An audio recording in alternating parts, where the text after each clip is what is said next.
सबसे ज्यादा गरीबों को गरीबी रेखा से बाहर निकाला है तो उनका नाम नरेंद्र मोदी है। 10 करोड़ से ज्यादा गरीबों को शौचालय देना, हर परिवार को पक्का मकान देना, हर गरीब को मुफ्त में बिजली देना, 4-4 LED के बल्ब देना और अब हर घर नल और नल से स्वच्छ जल देने का काम भी नरेंद्र मोदी की सरकार करने जा रही है।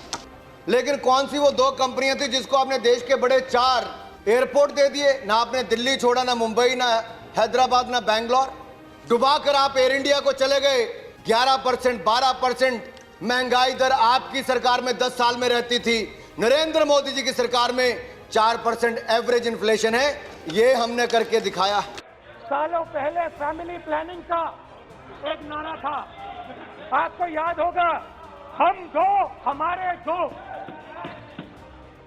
अब मैं इंटेंट की बात करता हूं, कानून के इंटेंट की बात।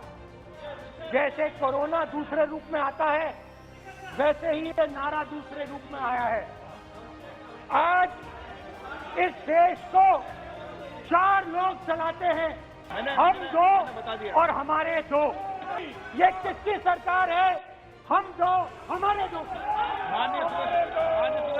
तो कि हमारे 2 मित्रों में से एक जो सबसे बड़ा मित्र है, उसको पूरे हिंदुस्तान के अनाज, फल और सब्जी को बेचने का अधिकार।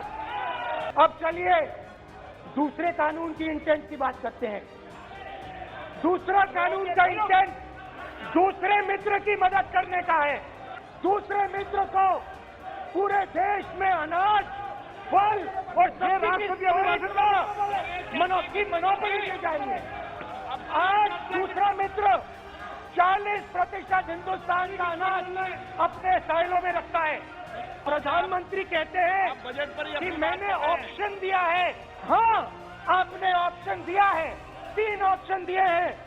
पहला ऑप्शन भूख, दूसरा ऑप्शन बेरोजगारी, तीसरा ऑप्शन आत्महत्या। आज संसद में अनुराग ठाकुर ने कल राहुल गांधी के दिए गए भाषण पर जबरदस्त पलटवार किया है। इस दौरान उन्होंने राहुल गांधी समेत पूरी पार्टी पर गंभीर सवालिया निशान खड़े किए। साथ ही राहुल के हम दो हमारे दो वाले बयान पर 2 टूक कहा कि सबसे पहले कांग्रेस पार्टी ने ही प्राइवेटाइजेशन कर भारत के कई एयरपोर्ट को निजी हाथों में सौंपा। इसके अलावा उन्होंने बैंकों की कंगाली हालत पर भी कांग्रेस पार्टी को ही जिम्मेदार ठहराया और चुनौती देते हुए कहा कि आपकी सरकार में अर्थव्यवस्था की हालत दुनिया की सबसे जर्जर अर्थव्यवस्थाओं में से एक थी। सिर्फ मोदी सरकार ने दुनिया की टॉप 6 अर्थव्यवस्थाओं में भारत को पहुंचाया। और क्या कुछ कहा आप खुद सुनिए। इसमें विशेष तौर पर देखा जाए तो 34.5% वृद्धि की गई है कैपिटल एक्सपेंडिचर में, जो अपने आप में रिकॉर्ड है। लगभग 5.5 लाख करोड़ रुपया कैपिटल एक्सपेंडिचर इसमें ज़्यादा किया जाएगा। सर, मुझसे जब विपक्ष के नेताओं में मनोज जी कह रहे थे कि आम बजट या खास बजट, सर मैं यही कहना चाहता हूं, अगर हिंदुस्तान के इतिहास में किसी प्रधानमंत्री ने सबसे ज़्यादा गरीबों को गरीबी रेखा से बाहर निकाला है तो उनका नाम नरेंद्र मोदी है। नरेंद्र मोदी जी की सरकार ने किया है। सर देखिए, 10 करोड़ से ज़्यादा गरीबों को शौचालय देना, हर परिवार को पक्का मकान देना, हर गांव तक बिजली पहुंचाना, हर गरीब को मुफ्त में बिजली देना, 4-4 LED के बल्ब देना और अब हर घर नल और नल से स्वच्छ जल देने का काम भी नरेंद्र मोदी की सरकार करने जा रही है। यही नहीं, अनुसूचित जाति को आप किस में गिनते हो, खास में या आम में? मैं आपसे ही पूछना चाहता हूं। अगर अनुसूचित जाति की बात की जाए सर, तो अक्रॉस मिनिस्ट्रीज 51.65% की बजट में वृद्धि की गई है। लगभग 83,000 करोड़ से बढ़ाकर 1,26,000 करोड़ से ज्यादा किया गया है। सर, सामाजिक न्याय अधिकारिता मंत्रालय किसके लिए काम करता है? सामाजिक न्याय किसके लिए? उस पिछड़े के लिए जिसको आगे लाभ नहीं मिलता था। 28% की वृद्धि अगर उस बजट में की तो नरेंद्र मोदी जी की सरकार ने उसमें करने का काम किया है। यही नहीं, विकलांगों के लिए, दिव्यांग के लिए किस में गिनते हो आप, आम में या खास में? इनके लिए भी बजट में 30% की वृद्धि करके 1171 करोड़ रुपए का बजट उसमें किया गया है। मिशन शक्ति महिलाओं को किस में गिनते हो? 16% की वृद्धि की तो इसमें की है। पोषण 2 अभियान किसके लिए है? उस बच्चे के लिए जो कुपोषण का शिकार होते थे। ये उसी के लिए शुरू किया गया। वो महिलाएं जो अनिमिक रहती थी, टीबी मुक्त भारत किसके लिए? ताकि हम हिंदुस्तान ने जो टारगेट दुनिया से पहले रखा है 2030 नहीं 2025 तक भारत को टीबी मुक्त बनाएंगे, ये भी किसी ने रखा तो नरेंद्र मोदी जी ने रखा। ये आरोप लगाया कि फैमिली सिल्वर बेचने जा रहे हैं। अरे सर, एक तो इनके नेता ने कहा कि हम दो हमारे दो, मैं उस पर नहीं जाऊंगा, लेकिन कौन सी वो दो कंपनियां थी जिसको आपने देश के बड़े 4 एयरपोर्ट दे दिए? ना आपने दिल्ली छोड़ा, ना मुंबई, ना हैदराबाद, ना बैंगलोर। क्या आप जवाब देंगे? ये 6 एयरपोर्ट्स को प्राइवेटाइज करने का समय आपके समय शुरू हुआ था, जो उसके बाद मिला है। एयर इंडिया की दुर्गति किसने की? क्या हालत थी एयर इंडिया की? क्या देश नहीं जानता? किस हाथों में आपको देकर गए थे और आपने 28 की बजाय 58 एयरक्राफ्ट खरीदने की बात की। 7,000 करोड़ का रेवेन्यू आता था, 50,000 करोड़ का आपने कर्जा ले लिया, डुबा कर आप एयर इंडिया को चले गए। अब हिंदुस्तान के टैक्स पेयर का पैसा आप चाहते हो कि हर साल 6-6 हजार करोड़ रुपया उसके लिए डाला जाए, लेकिन देश की गरीब जनता के विकास के लिए ना दिया जाए। क्या करना चाहिए? आप प्राथमिकता तय कर लीजिए। यही नहीं माननीय सभापति जी, दुर्भाग्य इस बात का है कि गलत ये करके जाएं। 11%, 12% महंगाई दर आपकी सरकार में 10 साल में रहती थी, नरेंद्र मोदी जी की सरकार में 4% एवरेज इन्फ्लेशन है। ये हमने करके दिखाया है। आप फिजिकल डेफिसिट को 5.6% पर छोड़कर गए, उसको कम करके 3.5% से कम लाने का काम किया तो नरेंद्र मोदी जी की सरकार ने किया। आप लगातार आपने एक के बाद एक देखा जाए हिंदुस्तान के बैंकों को अग्रेसिव लेंडिंग करके उन लोगों को पैसा देने के लिए मजबूर किया जो विदेशों में भागकर खड़े हुए हैं। आपने कोई कड़ा कानून नहीं बनाया। अगर कड़ा कानून भी फ्यूजिटिव इकोनॉमिक ऑफेंडर्स बिल बनाया तो वो भी नरेंद्र मोदी जी की सरकार ने। एसेट क्वालिटी रिव्यू बैंकों का कराया मोदी सरकार ने। एनपीए सही डिक्लेयर किया मोदी सरकार ने। 5.5 लाख करोड़ रुपया रिकैपिटलाइजेशन बैंकों को किया मोदी सरकार ने। इस साल भी 20,000 करोड़ अगर फिर बैंकों को देने की बात करिए तो नरेंद्र मोदी की सरकार। पीसीए फ्रेमवर्क से बाहर लाई तो नरेंद्र मोदी जी की सरकार। अरे किसी भी विषय पर, किसी भी डिपार्टमेंट पर आप चर्चा करने के लिए तैयार होइए।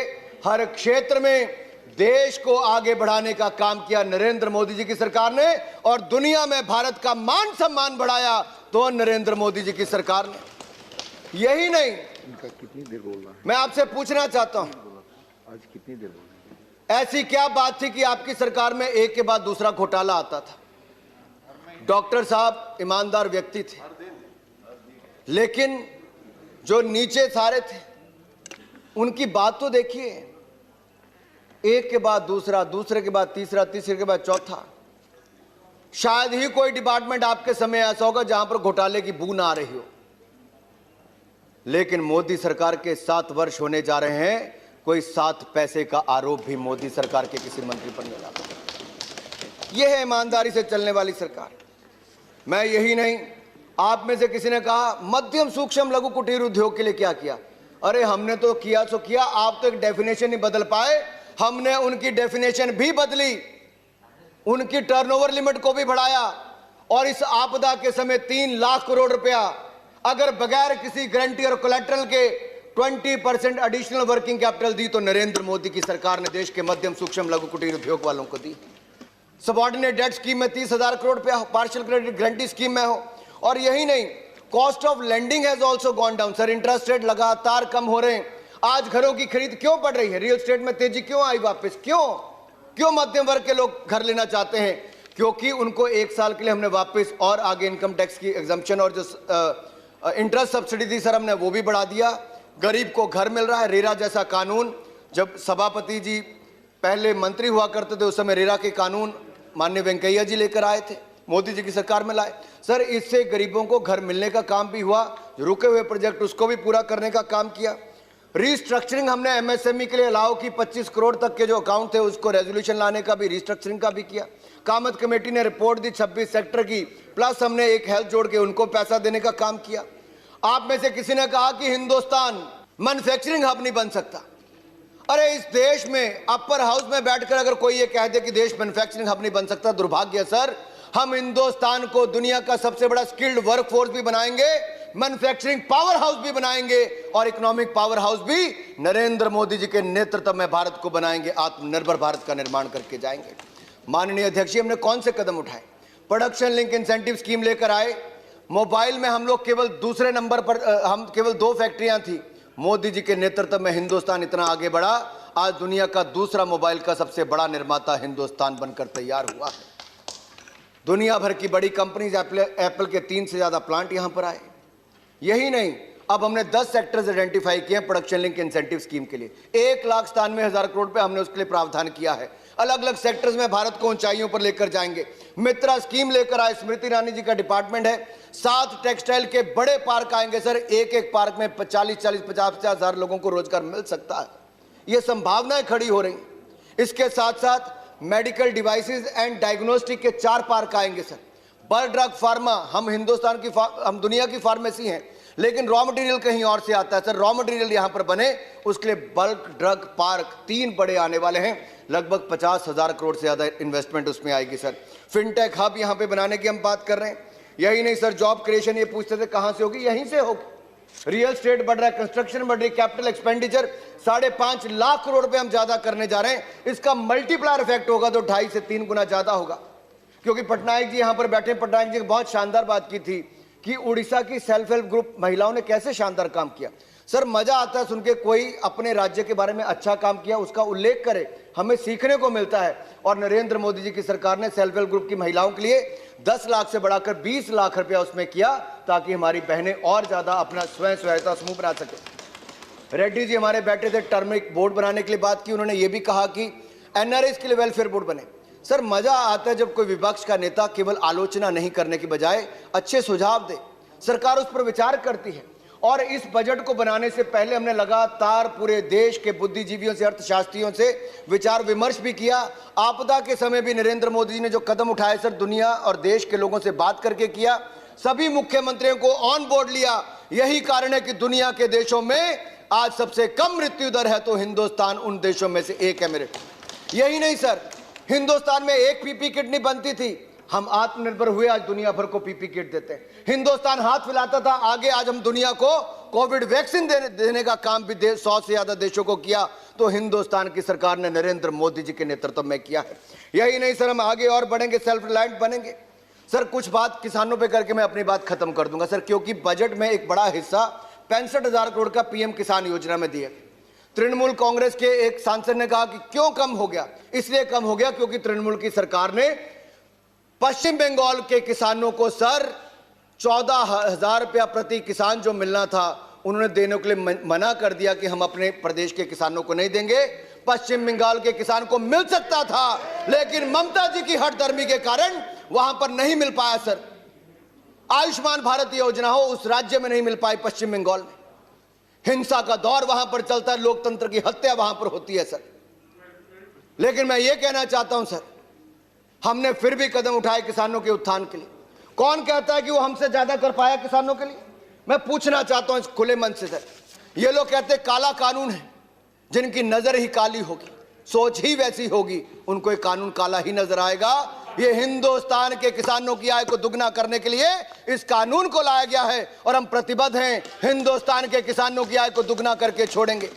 सर मैं उदाहरण के तौर पर कहना चाहता हूं सर, अगर आप देखें गेहूं की खरीद यूपीए के टाइम पर 2013-14 में 33,874 करोड़ की हुई, हमने उससे दुगनी से ज्यादा 75,000 करोड़ से ज्यादा की खरीद हमने की सर। धान की खरीद इन्होंने 63,000 करोड़ की, हमने 1,72,752 करोड़ की सर। इन्होंने कपास की खरीद मात्र 90 करोड़ की, लेकिन मोदी सरकार में खरीद 25,974 करोड़ की हुई।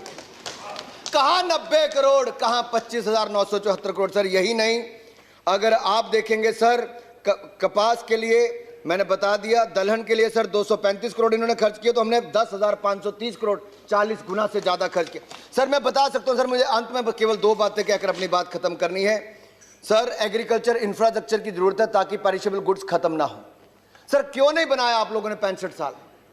मोदी सरकार ने एग्रीकल्चर इंफ्रास्ट्रक्चर सेस लगाया, लेकिन उसके बावजूद ना पेट्रोल डीजल के किसी के दाम नहीं बढ़ेंगे। बड़े बड़े बुद्धि अर्थशास्त्री पिछली सरकार में थे, मैं खुली चुनौती देता हूं, वो कोई एक व्यक्ति आकर कहे कि कैसे सेस लगाने से दाम बढ़ सकता है। इस सदन में आकर वो गलत आंकड़ा देके चले गए।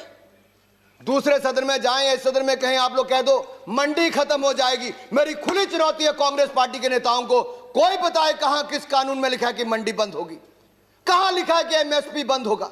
है कोई कांग्रेस के नेता में दम या विपक्षी दल के नेता में दम जो बताए कि किसी कृषि कानून में कहीं पर भी लिखा है कि मंडी बंद होगी, एमएसपी बंद होगा? अरे देश के गरीब किसान को, भोले भाले किसान को अपनी राजनीति के लिए इस्तेमाल मत कीजिए। ये किसान की आय को दुगना करने का काम हमने लिया है, करके छोड़ेंगे। आप जितना मर्जी भ्रमित कीजिए, महात्मा गांधी के इस देश में नरेंद्र मोदी जी के नेतृत्व में हम हिंदुस्तान को आगे लेकर जाएंगे, आत्मनिर्भर बनाएंगे। और मैं इतना ही कहता हूं, आप जो मंडी खत्म करने की बात करते थे, हम 1000 मंडियों को और सशक्तिकरण और करने जा रहे हैं। आपके पास न तर्क है न तथ्य है, आप तो केवल टकराव की स्थिति पैदा करना चाहते हैं। ऐसी बात बोलो, हेडलाइन बने, नेगेटिव न्यूज चलती रहे। हम नकारात्मकता की ओर से सकारात्मकता की ओर ले जाना चाहते हैं। एक ऐसे भारत का निर्माण करना चाहते हैं जहां पर देश के नौजवान, महिला, मजदूर, किसान, जवान सबका आगे बढ़ने का अवसर मिले। और नरेंद्र मोदी जी के नेतृत्व में जो आप इस अर्थव्यवस्था को छोड़कर गए थे, मैं इतना ही कहते अपनी बात खत्म कर रहा हूं। जब 2014 में हमने सत्ता ली, तब भारत दुनिया की 5 उन लड़खड़ाती, चरमराती अर्थव्यवस्थाओं में से एक था, लेकिन नरेंद्र मोदी जी के नेतृत्व में हमने हिंदुस्तान को दुनिया की पहली 6 अर्थव्यवस्थाओं में लाकर खड़ा किया है। India was among the fragile 5 economies sir. Today India is among the top 6 economies of the world. और इसीलिए कहना चाहता हूं, हम समर्पित हैं, प्रतिबद्ध हैं हिंदुस्तान को आगे ले जाने के लिए। आप विपक्ष की भूमिका निभाइए, सकारात्मक सोच के साथ आप सहयोग दीजिए। आप सत्ता में थे, हम भी देते थे, आज आप भी दीजिए। इकट्ठे मिलकर भारत को मजबूत बनाएं। आपने मुझे बोलने का अवसर दिया, आपका बहुत बहुत धन्यवाद। धन्यवाद माननीय मंत्री।